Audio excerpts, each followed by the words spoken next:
Bab 102. Yuni? Siapa Yuni? Nama pacar aku ini namanya Rachel. Salah orang mungkin kamu. Sahut Arlan pada Sandra dan tetap kekeh membela Yuni. Padahal memang kenyataannya Yuni telah berbohong padanya. Sudah-sudah semuanya jangan gaduh. Kenalkan, saya Amar kakaknya Arlan. Sebisa mungkin, Amar menahan mulutnya agar tidak ikut tertawa di depan adiknya. Karena pasti yang lain juga akan ikut tertawa karena ulah konyol Yuni. Rachel. Yuni menjabat tangan Amar dengan perasaan gugup dan malu.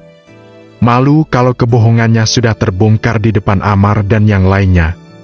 Yuni sangat cemas dan takut kalau semua kebohongannya terbongkar di depan Arlan. Karena dia tak mau kalau Arlan sampai meninggalkannya. Ya sudah, ayo sayang kita ke sana sekarang. Sepertinya aku haus. Ajak Yuni buru-buru. Dia merasa tak nyaman berada di dekat Amar dan para karyawannya. Terutama Sandra yang suka berbicara semaunya. Bisa-bisa nanti malah terbongkar semua rahasianya. Okelah kalau begitu. Aku ke sana dulu, Mas. Amar hanya mengacungkan jempolnya pada Arlan.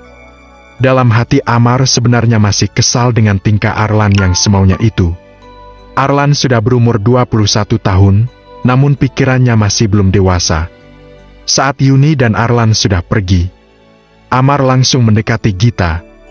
Memandang wajah Gita sejenak dan merasa bersyukur karena dia telah menemukan tambatan hatinya. Ngapain sih? Kamu lihatin aku terus? Kau tegur Gita, merasa tak nyaman. Karena kini para karyawan Amar juga seperti berbisik-bisik di dekat Gita. Kalau suka mah, mending diungkapin pak. Jangan diliatin aja. Hehehe. Celetuk Sandra lagi. Iya pak. Nanti si Gita keburu diambil orang lagi. Hehehe. Kini Diana turut menimpali. Meledek Gita yang semakin tersipu malu. Mereka semua memang tak tahu rencana Amar yang akan melamar Gita di acara puncak nanti. Tak lama, saat Amar belum selesai menjawab ucapan para karyawannya, acara malah akan segera dimulai. Amar langsung pergi meninggalkan Gita dan menuju ke arah depan. Tempat Bu Cynthia berada. Satu demi satu semua rangkaian acara berjalan dengan lancar. Sampai pada akhirnya, tibalah giliran Amar yang akan mengumumkan tentang rencananya yang akan melamar Gita di depan para tamu undangan. Sebelumnya, pembawa acara mempersilahkan Bu Cynthia untuk mengisi sepatah dua patah kata. Pertama-tama, saya mengucapkan terima kasih untuk para tamu yang sudah hadir di acara pesta malam ini. Di saat yang berbahagia ini, saya mendapatkan kado yang sangat spesial dari putra saya, yaitu Amar. Karena sebentar lagi dia akan mengakhiri masa lajangnya, dan segera berumah tangga dengan perempuan yang baik hatinya dan juga cantik parasnya. Oleh karena itu, mari kita sambut putra saya tercinta yang akan melamar pacarnya di acara pesta malam ini. Semua tamu bertepuk tangan dan menyambut Amar dengan meriah. Syukurlah, akhirnya si Amar menemukan pelabuhan hatinya juga. Ucap Bu Dinda. Iya, padahal dia terkenal sebagai lelaki yang dingin ya. Dan sekarang sudah punya calon istri. Timpal Bu Cokro. Di sana juga ada Bu Ratna, mamanya Bagas, yang ikut hadir di acara ulang tahun Bu Cynthia. Karena Bu Ratna dan para ibu-ibu lainnya juga teman dari Bu Cynthia. Amar naik ke panggung, dan Bu Cynthia menyambut Amar dengan pelukan hangat. Hatinya sangat senang sekali, karena malam ini benar-benar menjadi malam yang istimewa baginya. Bu Cynthia langsung mempersilahkan Amar untuk memanggil calon istrinya, agar semua tamu dapat mengenali calon istrinya Amar. Dan Amar juga sudah menyiapkan sebuah kalung berlian, dan juga cincin berlian yang akan dia berikan pada Gita. Semua ini adalah rencana dari Bu Cynthia, atas kebaikan Gita waktu itu. Nampak Gita di ujung dekat meja sana, berdiri dengan perasaan yang gugup dan jantung yang berdebar teramat kencang. Apalagi suasana di sini ramai sekali, membuat Gita semakin nervous. Tak jauh dari Gita, di sana juga ada Yuni dan Arlan yang sedang berdiri memperhatikan Bu Cynthia dan Amar. Nampak wajah tak suka Arlan kepada kakaknya, Amar.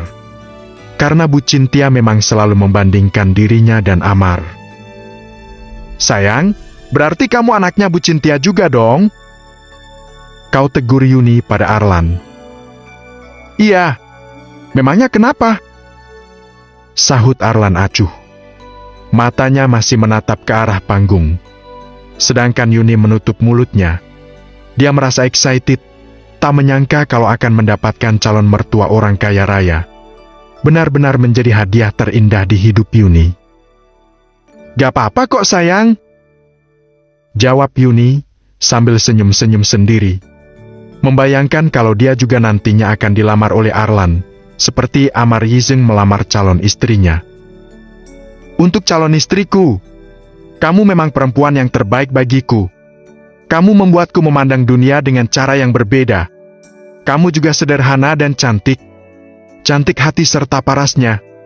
Maka, biarkan aku memintamu untuk menjadi ratu di hidupku selamanya," ujar Amar, memberikan kata-kata manis dan romantis untuk Gita. Ucapan Amar langsung mendapat sorakan dan tepuk tangan yang meriah dari para tamu. Suasana juga semakin ramai sekali karena banyaknya tamu yang hadir.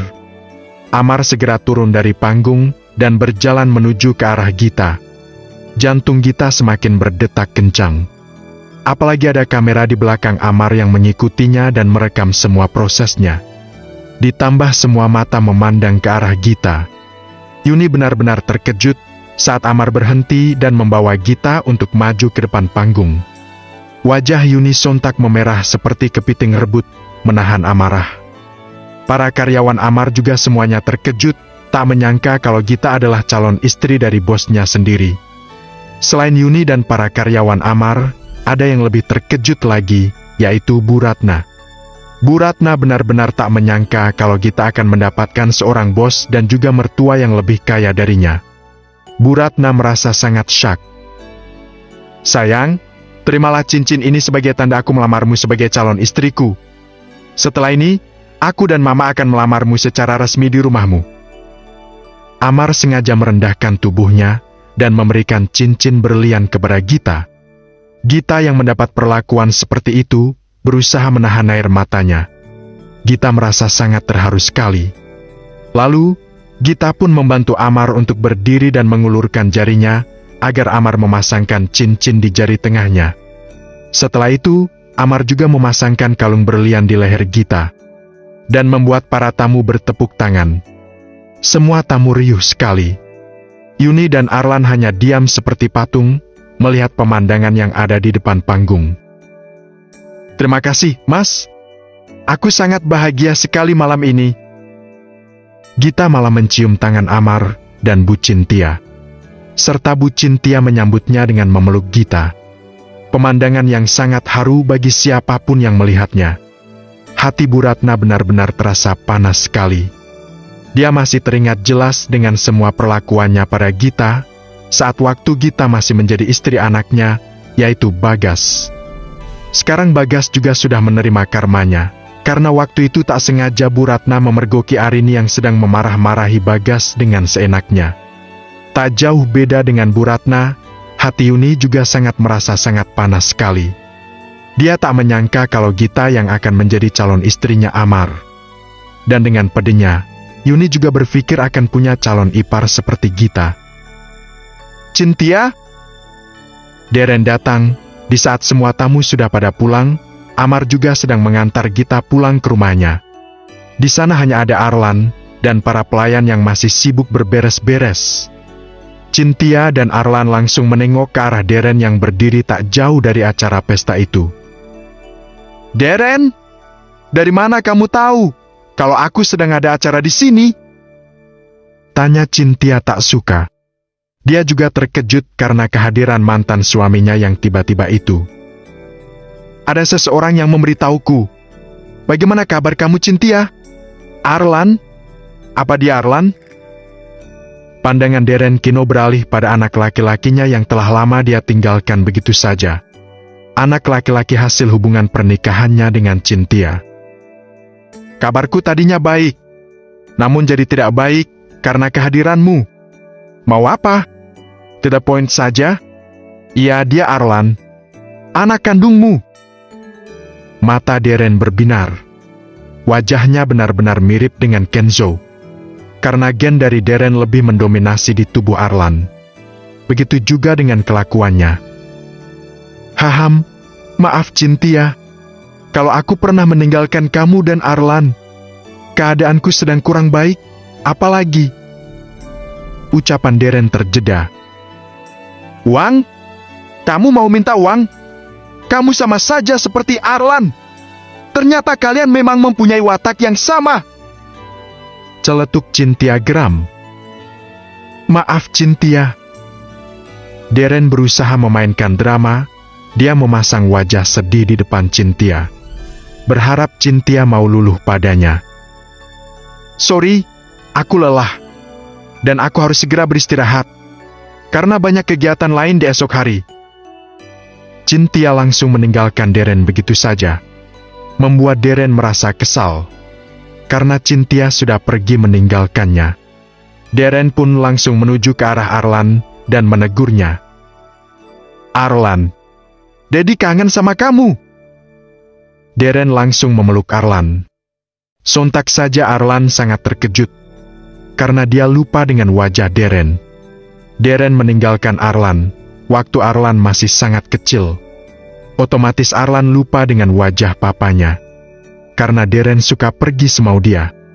Walau berada di negara yang sama. Darren dulu tak peduli dengan anak-anaknya. Dan lebih memilih menghabiskan uangnya untuk mendapatkan kesenangan. Kamu siapa? Tanya Arlan. Selalu menyusahkan. Bab 103. Mama peringatkan ya Arlan, kamu jangan pernah dekat dengan papamu. Dia itu adalah pria yang tidak bertanggung jawab, selama ini dia tidak pernah mengunjungi kamu, ataupun memberi nafkah. Jadi kamu jangan pedulikan kedatangannya. Ujar Cynthia pada putra bungsunya.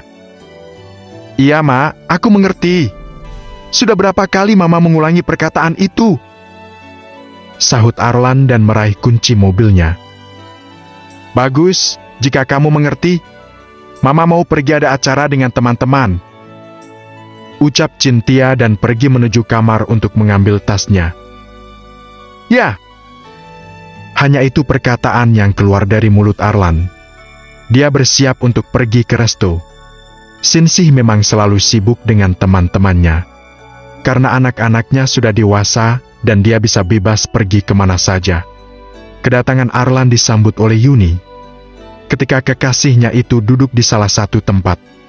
Resto yang dikelola Arlan sangat sepi, bahkan tak ada pengunjung. Sayang. Yuni mengalungkan tangannya di leher Arlan.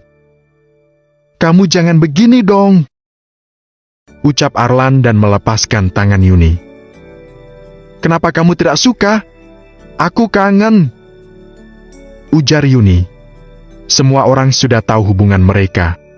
Sehingga membuat Yuni tidak bekerja, dia justru merasa seperti bos di resto. Resto ini mungkin akan tutup. Ucap Arlan. Kenapa? Yuni duduk pada kursi yang berhadapan. Karena restoku ini sudah bangkrut, pengunjung sepi. Aku tidak punya usaha lagi. Jadi beneran akan tutup, bukan hanya gosip saja? Yuni sudah mendengar kabar ini dari yang karyawan lain. Benar akan ditutup, karena uang modalku juga sudah habis. Mama pasti akan marah mengetahui ini, apalagi Mas Amar. Aku benci selalu dibandingkan dengan Mas Amar. Dia itu memang sukses dengan usahanya, tidak seperti aku yang selalu gagal. Ujar Arlan memukul meja, karena ia merasa kesal. Tenang Mas, kamu jangan sedih ya. Walaupun kamu bangkrut, tapi mamamu itu kan kaya, pasti mamamu tidak akan membiarkan kamu kesulitan, bukan? Ucap Yuni. Mama tidak mau mengembalikan kartu kreditku lagi, dan tak memberiku uang. Aku bingung mau bekerja apa. Ungkap Arlan. Yuni terdiam. Dia takut jika Arlan tak punya apapun. Oh ya, jadi benarkah namamu Yuni? Bukan Rachel? Iya mas, kan aku sudah jelaskan di pesan semalam. Maafkan aku, ujar Yuni dan masih merasa malu jika dibahas tentang itu. Kenapa kamu harus berbohong sih padaku? Namamu itu kan pemberian orang tuamu. Kenapa harus malu? Namamu bagus kok, ucap Arlan. Justru Yuni semakin menunduk malu. Mas, bagaimana jika kita menikah? Ujar Yuni yang mengajak Arlan menikahinya. Apa menikah? Kamu jangan main-main, aku tidak punya apapun dan kamu ajak menikah. Arlan menolak ide Yuni. Kita bisa tinggal di rumah mamamu setelah menikah. Kan kakakmu juga akan menikah. Mama akan semakin marah jika aku menikah muda. Kamu jangan konyol Yuni. Kenapa jika Kak Amar mau menikah, itu bukan urusanku. Karena kakak perempuanku juga belum menikah, tidak perlu buru-buru. Tapi mau sampai kapan kita pacaran? Tanya Yuni. Umurmu itu masih muda, aku juga masih 21 tahun. Aku tidak mau mengambil keputusan yang ceroboh untuk hal ini. Kita itu masih pacaran. Nikmati saja masa-masa pacaran. Tapi aku tidak mau, Mas, pacaran terlalu lama. Aku mau kita menikah. Jika kamu tidak mau menikahiku, lebih baik kita putus saja. Putus? Ulang Amar dan menatap Yuni. Kamu aku beri waktu untuk memikirkan ini. Tantang Yuni dan bangkit dari duduknya meninggalkan Arlan yang masih tercenung. Arlan menyugar rambutnya, dia tidak tahu mau berucap apa lagi. Aku belum mau menikah, dan dia mendesakku. Tidak, aku tidak akan menikahinya. Gumam Arlan. Arlan ingin menuju dapur untuk melihat keadaan di dapur sana. Dia sudah pasrah dengan usahanya yang bangkrut ini. Dan pasti akan kena omel mamanya dan juga Amar. Karena sudah dimodali, namun dia tidak bisa mengembangkan usahanya dengan baik. Kak Arlan itu kok mau ya dengan Yuni? Maulah, si Yuni kan murah. Terus gatal lagi lihat aja sikapnya. Baru aja pacaran sama Kak Arlan. Dia udah berasa bos di sini. Sahut Hani yang bekerja di sana. Tapi kemarin aku lihat si Yuni itu balik kerja, dibonceng sama seorang pria. Dan itu bukan Kak Arlan. Jadi si Yuni selingkuh? Bisa jadi, tapi cowoknya itu udah dewasa banget. Hai Yuni dijemput om-om maksudmu? Ya, aku lihat dia tuh dijemput sama om-om. Udah berumur gitu. Ya ampun Yuni, sana-sini diembat. Ya wajar aja sih dia kan bukan orang punya, tapi gayanya udah kayak orang paling kaya. Bukannya bersyukur dia dapat Kak Arlan. Masih muda, ganteng keluarganya kaya. Ini kok masih ngincar om-om? Kurang duitnya kali, kan Kak Arlan restonya ini mau tutup. Tapi bukan om-om itu aja yang pernah jemput dia. Aku juga tahu dia pernah video call dengan pria lain selain Kak Arlan. Duh Yuni, banyak simpanan. Oh ya, dia udah tahu belum ya nama asli Yuni? Kan sampai sekarang masih nyamar jadi Rachel. Cibir dua orang wanita yang ada di dapur itu dan mereka tertawa kecil. Arlan mendengarkan percakapan mereka. Maksud kalian siapa? Tanya Arlan membuat kedua wanita itu menoleh ke belakang. Dia tidak sadar jika Arlan sedari tadi mendengarkan perkataan mereka. Maaf Kak, kami tidak bermaksud, hanya... Salah satu karyawan itu gugup, dia tidak menyangka jika Arlan mendengar semua pembicaraannya.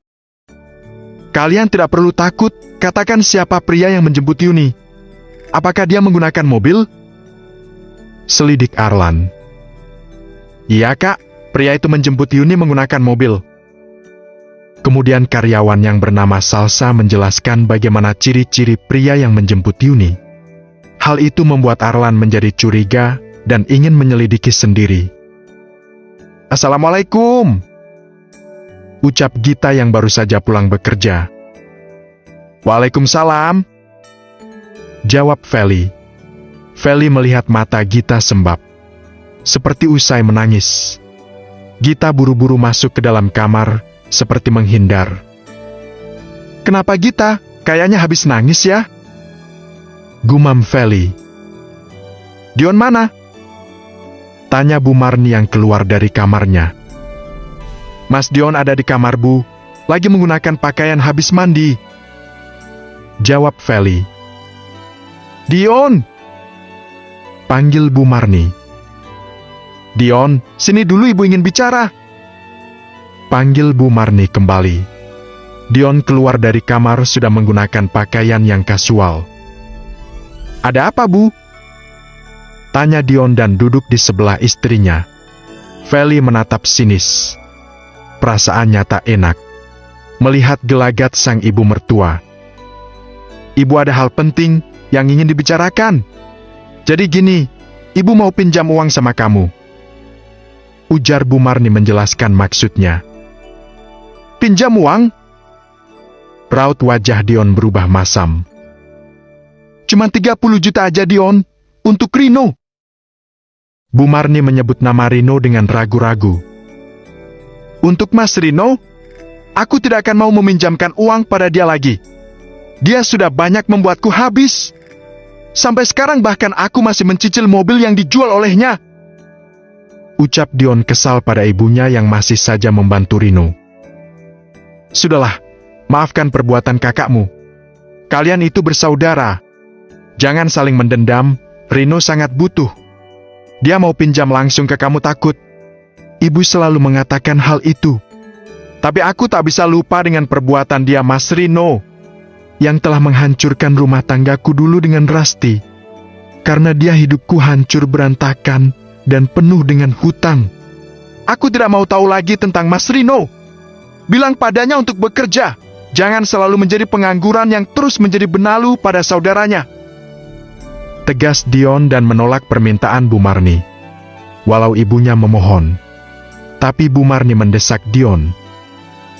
"Rino mau menikah lagi," ujar Bu Marni akhirnya mengatakan alasan sebenarnya. "Haha, menikah lagi? Jadi Mas Rino ingin meminjam uang untuk menikah? Astaga, Ibu, harusnya Ibu itu melarang Mas Rino untuk menikah. Sebelum dia mendapatkan pekerjaan, mau dia beri apa istrinya jika menikah?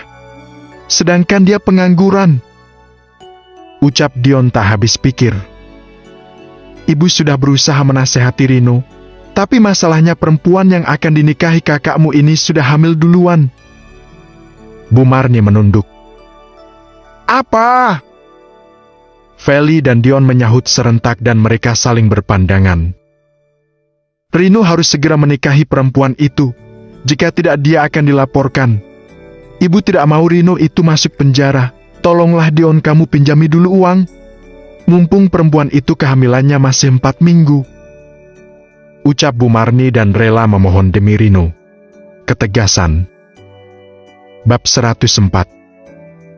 "Maaf Bu, aku tetap nggak bisa untuk membantu Mas Rino.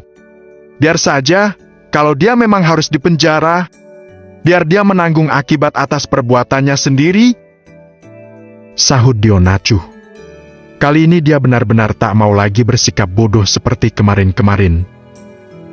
"Duh, kamu itu sekarang pelit, Dion. Padahal saudara kamu sedang kesusahan, tapi nggak mau bantu." Bu Marni merasa marah pada Dion, karena dia tak mau membantu kakaknya yang sedang kesusahan.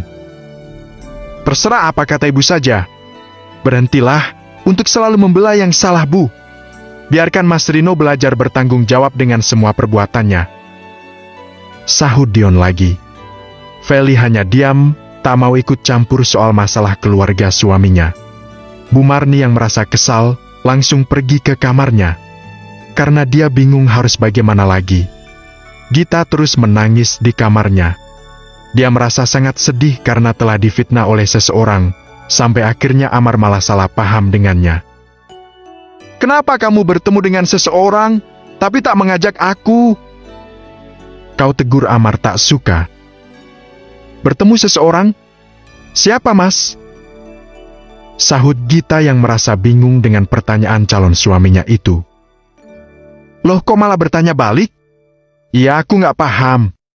Maksudnya ketemu sama siapa?" "Aku nggak pernah ketemu sama siapa-siapa, Mas," jelas Gita. Amar malah mencebikkan bibirnya.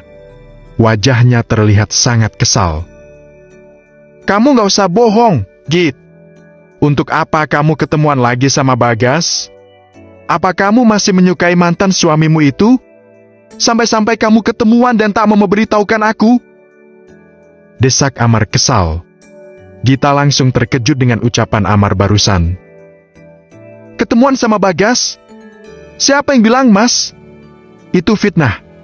Aku gak pernah sama sekali ketemuan dengan Bagas. Untuk apa? Sahut Gita tak terima. Karena itu semua memang fitnah. Sudahlah, gak usah dibahas lagi. Yang jelas aku kecewa, Git. Amar langsung berlalu meninggalkan Gita. Gita merasa syok dan akhirnya menangis. Bingung, siapa seseorang yang begitu tega dengan menyebarkan fitnah seperti itu. Sehari sebelum bertengkar dengan Amar, Gita memang sempat pergi ke rumah Bu Salamah. Tak sengaja dia malah bertemu dengan Daffa. Padahal Gita pikir, waktu itu Daffa sedang tak ada di rumahnya. Tapi nyatanya Gita harus bertemu dengan Daffa dan juga calon tunangannya yaitu Estrid. Niat Gita baik untuk bersilaturahmi dengan Bu Salamah, orang yang sudah menolongnya dan membuat hidupnya menjadi lebih baik lagi. Gita juga ingin mengabarkan kalau sebentar lagi dia akan menikah dengan lelaki pilihan hatinya. Hai, Git. Bagaimana kabar kamu? Kau tegur Daffa saat Bu Salamah sedang membuatkan minum untuk Gita. Alhamdulillah baik, Mas. Kamu apa kabar? Alhamdulillah baik, jawab Daffa. Tapi, saat Daffa dan Gita sedang berbincang-bincang, tiba-tiba Estrid calon tunangan Daffa malah datang. Estrid memasang wajah tak bersahabat saat melihat Daffa dan Gita yang nampak akrab. Ndok, kapan datang? Kau tegur Bu Salamah pada pacar anaknya. Baru saja Bu, ini, aku bawain makanan kesukaan Ibu.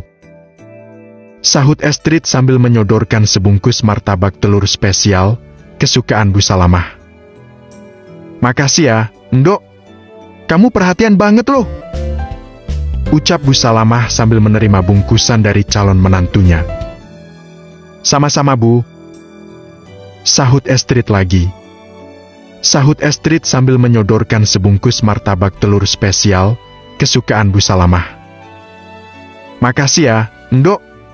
Kamu perhatian banget loh. Ucap Bu Salamah sambil menerima bungkusan dari calon menantunya. Sama-sama Bu. Sahut Estrid lagi. Kali ini dia duduk di dekat Daffa dan tak menegur Gita sama sekali. Hatinya dipenuhi rasa cemburu. Kenalkan, ini Nak Gita. Tutur Bu Salamah mengenalkan Gita pada Estrid. Gita mengulurkan tangannya untuk bersalaman, namun Estrid malah menolaknya. Dia tak mengulurkan tangannya dan hanya tersenyum tipis sambil mengangguk saja. Perlakuan Estrid membuat Gita merasa canggung dan tak enak hati. Karena kehadiran Estrid yang tak tepat waktu. Akhirnya Gita meminta izin pada Bu Salamah untuk pulang. Git, tunggu. Biar aku anterin ya. Tadi sangka Daffa malah menawarkan untuk mengantar Gita. Gak usah, Mas. Aku bisa kok pulang sendiri. Sengaja Gita menolak. Takut Estrid malah salah paham. Aku aja, Mas, yang nganterin Gita. Gak usah kamu. Estrid langsung mengambil kunci motor yang berada di tangan Daffa. Ayo naik, biar aku antarkan saja. Pinta Estrid memasang wajah kesal. Gak usah, Mbak. Terima kasih. Aku sudah pesan taksi. Benar saja, taksi pesanan Gita pun akhirnya datang.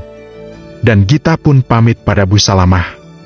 Bu Salamah merasa tak enak hati pada Gita karena sikap Estrid yang seperti itu.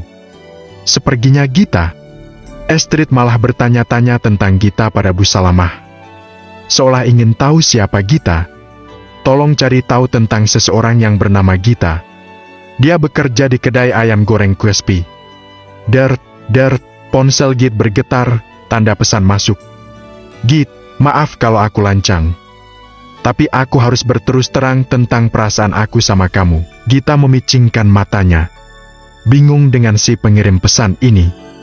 Kamu siapa? Balas Gita. Aku Daffa. Boleh kita bertemu lagi, Git? ada sesuatu yang mau aku sampaikan sama kamu? Untuk apa lagi? Bisa bicara melalui pesan saja, kan? Tolak Gita. Karena tak mau menyakiti Amar. Git, maaf kalau aku sudah mencintai kamu. Namun aku sadar kalau kamu sudah ada yang punya. Begitu juga denganku. Jantung Gita berdegup kencang. Dia menutup mulutnya, seolah tak percaya. Kenapa Dava baru memberitahukan tentang perasaannya di saat yang tak tepat? Saat Gita sebentar lagi akan menikah dengan Amar. Begitu juga dengan Dava yang sudah punya calon tunangan. Terima kasih atas perasaanmu, Mas. Tapi memang intinya kita tak jodoh. Kamu sudah ada pendamping sendiri, begitu juga denganku, balas Gita sebisa mungkin. Meski tak dipungkiri, kalau rasa itu pernah ada, meski hanya sedikit saja. Iya Git, gak apa-apa. Yang penting aku sudah lega. Aku sudah mau berterus terang tentang perasaanku sebenarnya sama kamu. Iya gak apa-apa Mas. Sekarang lupakan perasaan itu, dan mencoba menjalani kehidupan baru dengan masa depan yang lebih baik. Semoga kalian juga langgeng ya. Amin. Makasih ya Git, balas Dava lagi. Sama-sama, Mas. Feli sudah sibuk sedari tadi. Semangatnya sangat besar sekali, karena memang ini adalah bisnis impiannya, yaitu mempunyai kedai ayam geprek sendiri. Meski kehamilannya sudah menginjak hampir 4 bulan, namun semangat Feli tetap tinggi. Dia membersihkan meja-meja yang nanti akan digunakan untuk para pembeli yang mau makan di tempat alias dine-in. Sedangkan Dion masih sibuk di bagian dapur, membersihkan semua peralatan dapur yang akan digunakan nanti untuk memasak ayam geprek crispy. Kedai mereka akan buka esok hari. Oleh karena itu mereka masih sibuk untuk membereskan kedai ini, agar besok saat buka, sudah beres semuanya. Dion akan mengajak Gita untuk membantu di kedainya jika nanti ramai. Kedai Dion dan Feli ternyata tak jauh dari toko sembako milik Rasti. Dan Sinta ternyata juga bekerja di sana. Saat Feli sedang mengelap kaca bagian samping, tiba-tiba ada seseorang yang mencurigakan berdiri tepat di depan kedainya. Langsung saja Feli menghampiri seseorang itu. Lagi apa ya, Mbak? Ada yang bisa saya bantu? Kau tegur Feli pada seseorang yang bertingkah aneh. Dia berdiri di depan warung ayam geprek Feli, namun matanya memperhatikan seluruh isi warung. Dia juga tak lama langsung jongkok, lalu mengorek-ngorek tanah yang berada di depan warung. Lalu melemparkan ke dekat warung Feli. Sikapnya membuat Feli merasa curiga sekaligus bingung. Takut kalau perempuan tersebut adalah perempuan gila. Apalagi saat Feli dekati, dia malah berdiri saja, sambil memegang rambutnya, bersikap aneh. Perempuan itu hanya diam saja saat ditegur oleh Feli. Dan membuat Feli bergidik ngeri. Takut kalau dia adalah orang yang tak waras. Segera Feli meninggalkan perempuan itu. Kamu kenapa, Val? Kau tegur Dion tiba-tiba, menghampiri istrinya.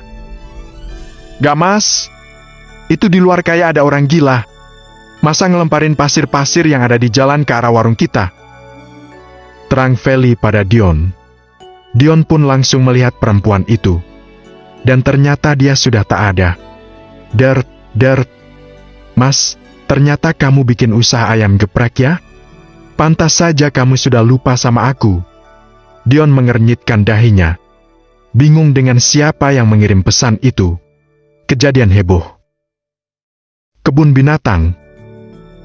Sudahlah sayang, kamu jangan pikirkan. Mungkin hanya orang gila. Ujar Dion pada Feli. Feli mengangguk dan tidak memusingkan tentang perkara orang yang tadi. Sayang, aku sebenarnya ada rencana. Ujar Dion ingin mengatakan sesuatu pada sang istri. Rencana apa, Mas? Tanya Feli. Aku sudah minta izin pada Rasti dari seminggu yang lalu. Dan akhirnya dia mengizinkan untuk aku membawa Della liburan. Bagaimana jika kita mengajak Della liburan ke kebun binatang? Dia pasti senang. Ungkap Dion dan berharap. Benarkah Mas? Rasti mengizinkannya? Dia sudah mengizinkannya. Aku ingin membawa Della liburan besok weekend. jika kamu sudah dapat izin dari Rasti, ayolah kita pergi ke kebun binatang saja, bagaimanapun kamu harus bisa menjalin kedekatan lagi dengan putrimu. Aku tidak akan menjauhkan kalian seperti dulu. Maafkan aku ya, Mas. Setuju. Tidak sayang, kamu tidak salah sepenuhnya. Aku juga dulu yang bersikap tidak baik dan menjadi ayah yang gagal, tidak pernah memberikan kasih sayang untuk Della. Kali ini aku akan memperbaiki hubunganku dengan putri kandungku. Ucap Dion dan memeluk Feli. Kemudian mengelus perut istrinya yang sudah membuncit. Feli mengangguk dan tersenyum. Ia juga ingin menjalin kedekatan dengan anak sambungnya. Apalagi Rasti sudah memberikan lampu hijau dan tidak melarang mereka. Liburan bersama Mas Dion, ucap Gita dari sambungan telepon ketika Amar menelponnya. Iya, Mas. Jika kamu mau, baiklah. Jawab Gita dan panggilan pun berakhir. Bagaimana? Apakah Amar sudah menelponmu? Dion membuka pintu kamar Gita dan bertanya seperti itu. Jadi Mas yang mengajak Mas Amar untuk ikut berlibur ke kebun binatang bersama? Tanya Gita. Iya. Besok kita pergi dengan Mbak Feli juga, membawa Della. Kamu dengan Amar, dan juga kita ajak ibu. Mas sudah jelaskan pada Amar. Jika kamu tidak akan mungkin berselingkuh dengan pria lain. Gita tersenyum dan tidak menyangka jika Dion mengetahui masalahnya dan berusaha meluruskan. Terima kasih ya, Mas, karena telah membuat hubunganku membaik lagi dengan Mas Amar. Ucap Gita dan mengulas senyum. Hatinya yang sedih sekarang sudah membaik. Sama-sama. Dan kamu tolong ajak ibu, jika besok kita ajak dia pergi berlibur bersama. Pinta Dion. Oke, Mas. Sahut Gita walau merasa malas menemui sang ibu. Emangnya, siapa sih calon suamimu itu? Cuman jualan ayam, yang penting punya usaha, Bu, tidak pengangguran. Ucap Gita ketika dia pergi mengunjungi kamar ibunya. Dan mengajak Bu Marni untuk besok pergi bersama dengan mereka. Bu Marni bertanya tentang calon suami Gita yang akan ikut. Karena Bu Marni belum tahu tentang Amar. Jualan ayam aja. Berapa sih penghasilannya? Gita, kamu itu udah pernah gagal menikah dengan Bagas dan disia-siakan. Sekarang kamu juga ingin mencari suami yang miskin?